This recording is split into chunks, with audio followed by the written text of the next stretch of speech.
Hey guys, this is The Process. My name is Dr. John Bush. I am working on early best ball analysis. This is part one of my analysis for 2021. Early June. I published this article based on some of this work, and I thought I would video uh, part of it as well. I think I can get more done if I do that. So this is part one, and let's continue. Uh, all best ball, in fact, all fantasy football have, if you have a snake draft, this is not auction strategy, has a timing, a positional runs, as you will, certain landmarks in a draft, and I use best ball 10s, and they do 20 drafts or 20 rounds, and this is using their ADP data versus the position drafted at that draft point. And this is again on average. It doesn't mean your draft will be exactly this, but there's a trend, there's a tendency, there's some psychology to this. And so I like to, at least before I go into some serious drafting, have an idea of what the landscape looks like by positions. And it's just allows me to plan a little bit and figure some aspects out. So what we have here is an ADP based landscape. It's the wide receiver, tight end, running back, quarterback, and below the last one, and I forgot to label this, was defense. And so the first dot in the series is the position drafted number one, the first time this position is drafted. And then every dot after that is by 12ths. It's traditional in fantasy football. You measure by 12ths. That's so-called QB1, wide receiver 1, etc., wide receiver 2. That implies where it falls in that 12th sector. And so I've got this lined up, and you see on the x-axis we have 0 to 360, and that's 20 rounds, 12 teams.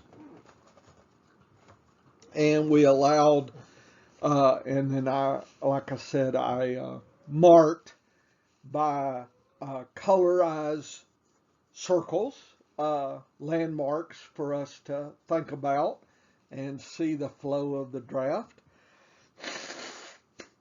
Most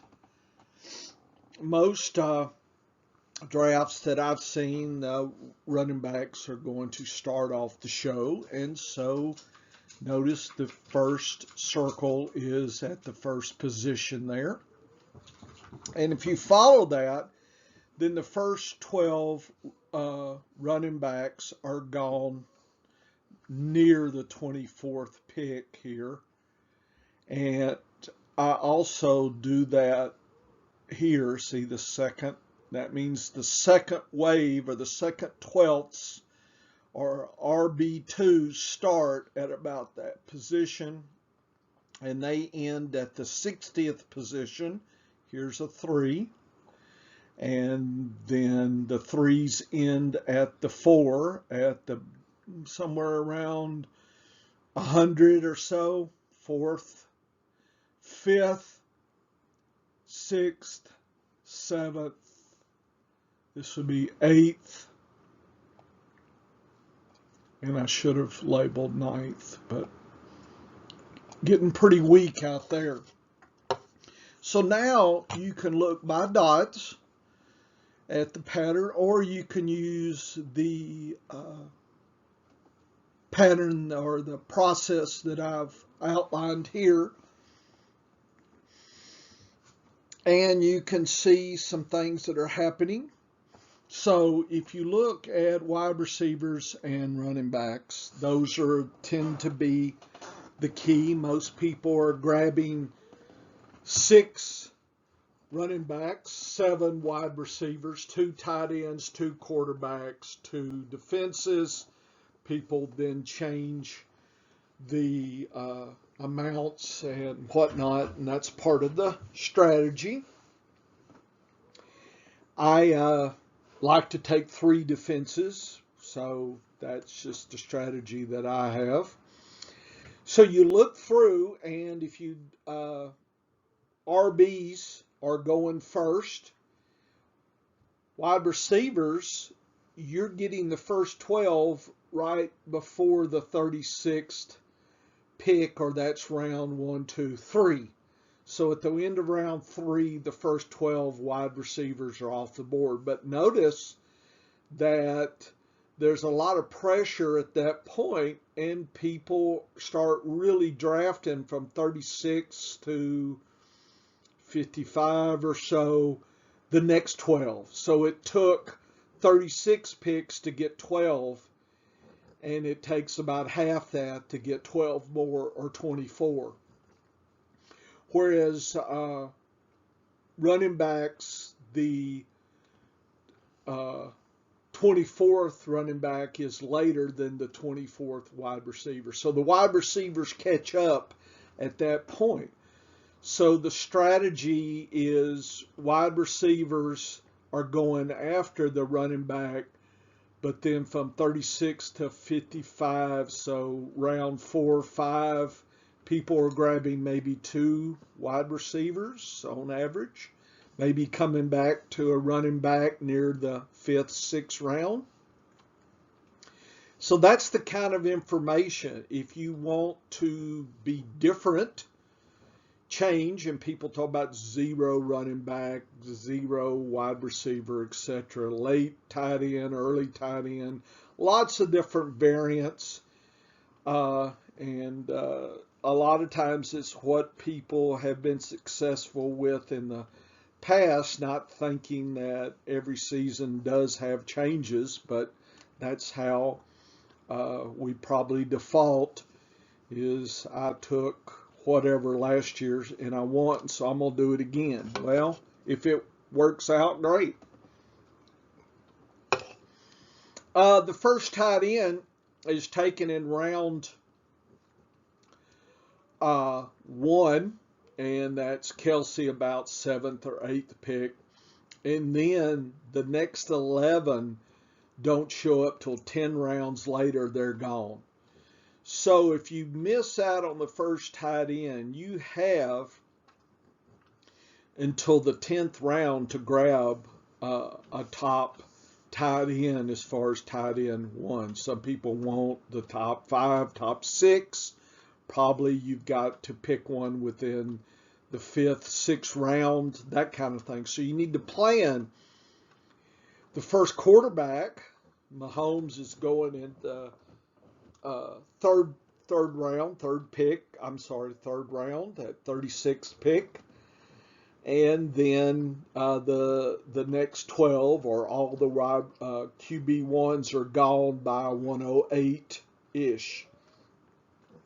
So 12 QBs are off the board before 12 tight ends, that kind of thing.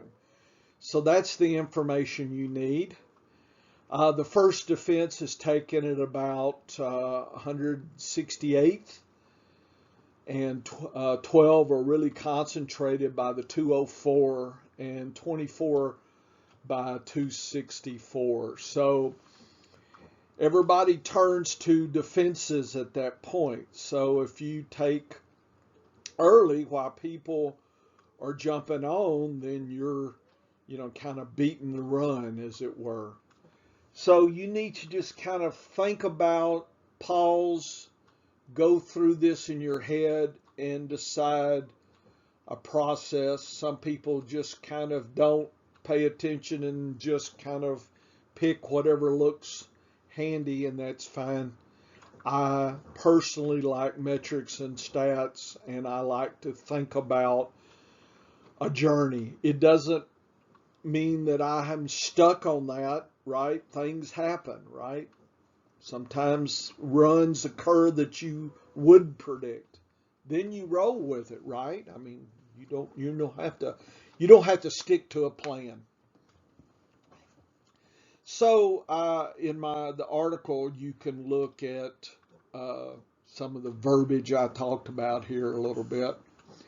So I like to plan.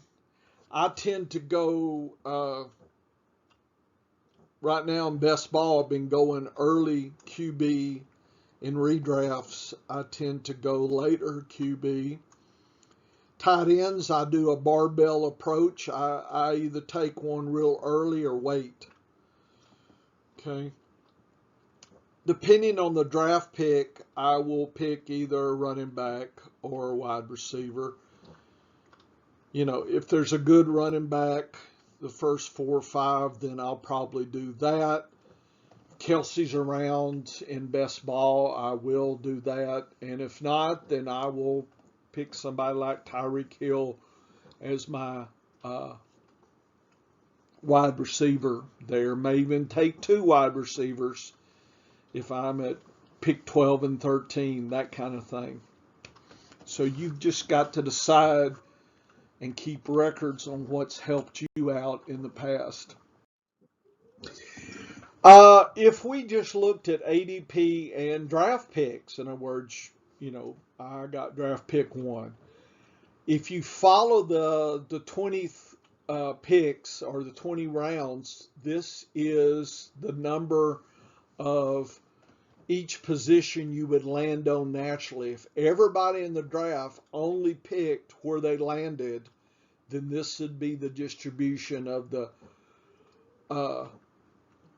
positions. So you're saying, well, why do we care about this? Well, for one reason, when you look at the draft, you tend to look near where you're at. A lot of people do that. I'm just like this because I need to know where it's a natural landing for a position. For instance, tight ends. 4th draft pick, you're only going to land naturally on 1 tight end. That's you know, you're going to have to stray, and you might have to either do early or you reach late to try to, you know, because you're probably going to need at least 2 tight ends in a best ball. So right away, if I'm a draft pick 4, I realize I am going to have to do some manipulation of the tight end position. So I need to know that, right? If I'm quarterbacks, people want 2 quarterbacks. If I'm the 5th pick, you tend to land only on 1 quarterback. So again, I'm going to have to reach early or late to try to make sure I got 2 quarterbacks. And to the 9th pick, the same way. If I'm the 12th pick, looks like I have plenty of quarterbacks to take, and by that means plenty of running backs, but not have a lot of wide receivers, only 3. So this kind of, if you look at your best ball and just kind of imagine your draft pick, just remember and use the previous map to kind of plan when these come into play, whether you're going to have to zig and zag a little bit to try to pick up, you know, positions you need and the numbers based on where the natural flow of the draft should be if everybody did ADP. You're saying, well, it may not be that way. You've got to have some process.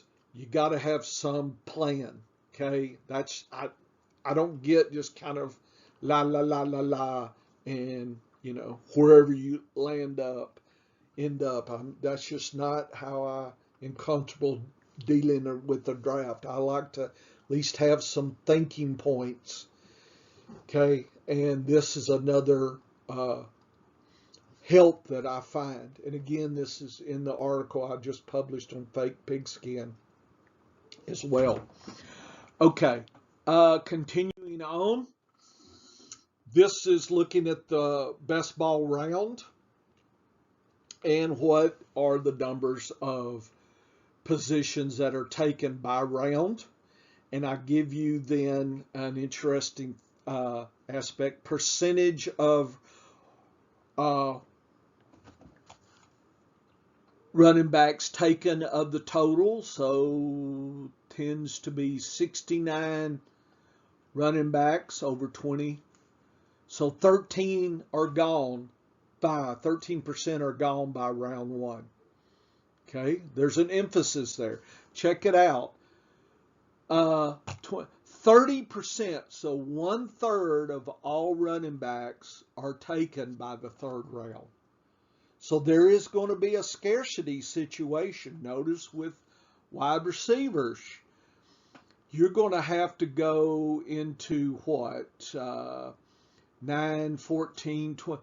You're going to have to go into the 6th round. So, I'm sorry, the 5th round to grab a third of all wide receivers, which is 85. So there's more to begin with.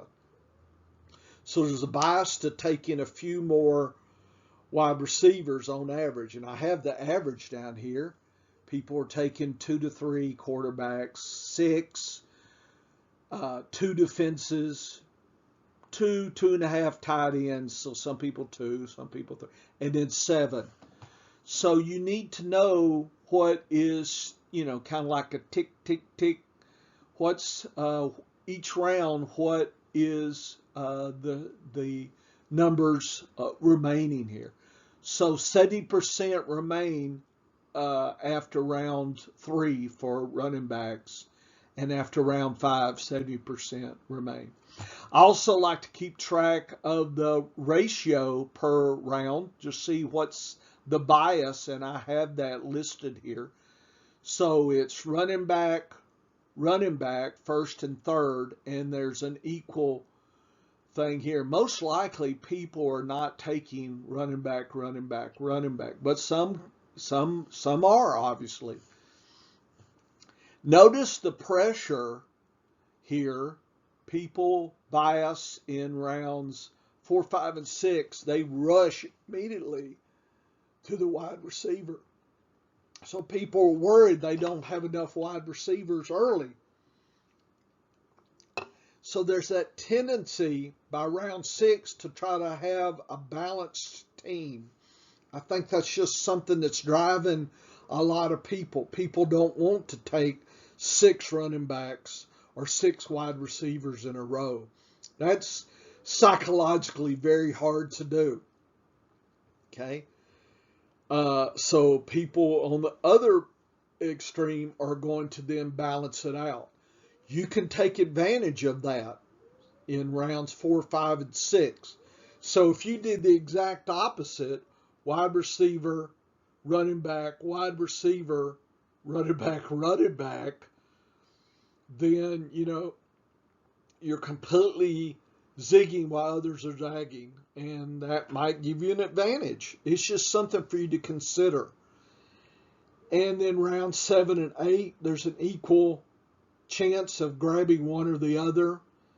Then it's wide receiver, running back, wide receiver, running back, and then another stretch of wide receivers, and then 19th and 20th, people are stabbing for those running backs late. So if you think you've got a, 5th, 6th, 7th running back that's a super sleeper, if you wait till the 19th and 20th rounds, others are looking and tendency to look. So you might need to jump in the 17th and 18th rounds to get that super secret running back. So that's how I try to think about the journey here. And I've got QBs and tight ends. And I did circle the dominant position, as you can follow there. So quarterbacks dominate 9th round, and they're tied with wide receivers. And tight ends dominate by the 14th round. I think people are grabbing their tight end 2 by the 14th round. So if you want to take 2 tight ends, you probably should do it before the 14th round. Take one and then take another. Okay, because if you wait, too late, then almost 10 are being taken by round 13 and below.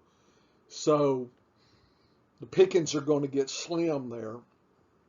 And there's a little gap there around 12. People are fishing for running backs and wide receivers.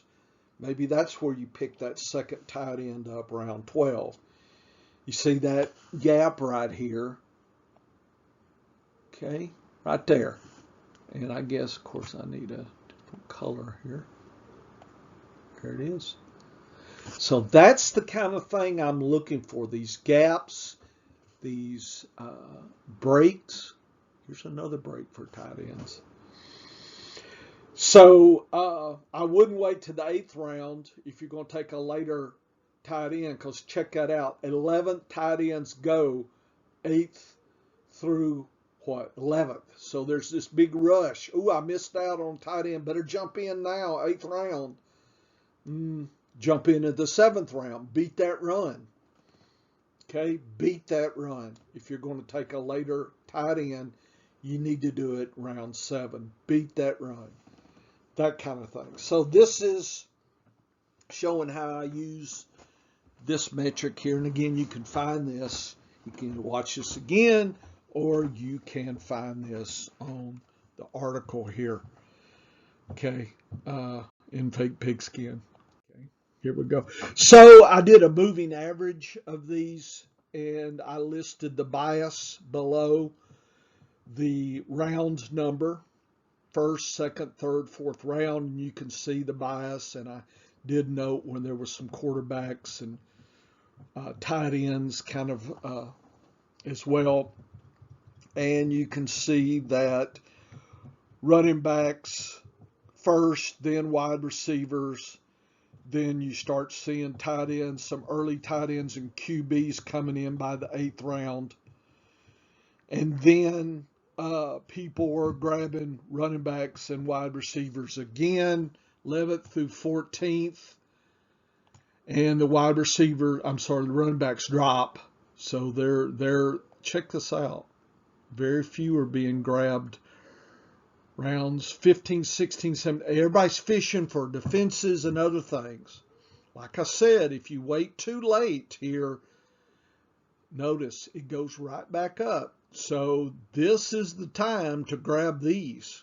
You're going to have to reach if you want that sleeper running back, right? But if you follow the crowd, this is the patterns you will fall into. I'm just saying maybe at certain times you need to jump off the flow and do your own thing. Think about it. I would suggest doing that. Here's the round. Here's the position. Okay, I did colorization. Green is the dominant. Red is the light. And then I took percent quarterbacks taken. I did it the opposite way. I looked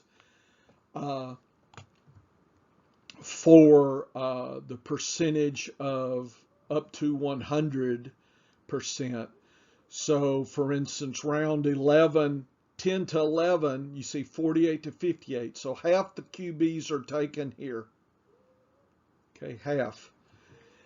And notice the first QBs, round 9, the first, ones are taken here. So we're talking one, what is that? And you can follow that number here. And you can see the building of the process. Here's 8th round, half the RBs are gone. 11th round, half the tight ends. Wide receivers, 8th round. So think about these numbers taken, kind of a run-up number, and see. So, for instance, it's 2. That means there's 2 taken. 8 means that there's 6 taken round 2 and 2 previous, so there's 8 total. Then 12 is 4. So the end of the third round, there's 12 wide receivers gone. Okay. And for wide receivers, 12 are gone by the end of the second round. There's 14 actually. So people are grabbing RBs first, then running backs. So you can use another way to plan your journey here. Another way to